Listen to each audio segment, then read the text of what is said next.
গেল। এই যে বিটাইসিজি অনেক ভালো আসছে, 1243, তার মানে হচ্ছে আপনি 3 সপ্তাহ, ঠিক আছে?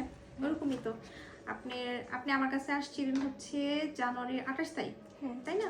মাসিক হয়েছিল 25 তারিখ, তার মানে 1 মাসই কনসেপ্ট পড়ে গেছে।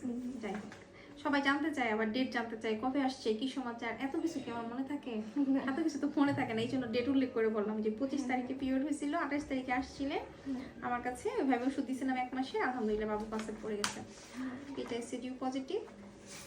যাই হোক, যে প্রেগন্যান্সি টেস্টও পজিটিভ। বসে থাকলে কি নামাজ পড়তে মনে করেন যে পেটে চাপ লাগে না, তখন অনেক ব্যথা হয়। আচ্ছা, এই যে আপনি ব্যথা হইতেছে, একটু প্রস্রাব ইনফেকশন আসছে, আপু কি রোজা ছিলেন? হ্যাঁ, আমি রোজা করতেছি। রোজা তো করতেছেন আপু, প্রস্রাব ইনফেকশন আসছে, এখন কিন্তু রোজা ফরজ না, হ্যাঁ? কারণ আচ্ছা, হচ্ছে আমি যেটা বলি, হ্যাঁ আপনি পানি খান, পানিটা এই রোজাগুলো আপনি হচ্ছে ই করে রাখবেন, মার্ক করে রাখবেন কয়টা রোজা বাদ পড়লো, পরবর্তীতে বাবুর 6 মাস হয়ে যাওয়ার পর তারপরে করে ফেলবেন।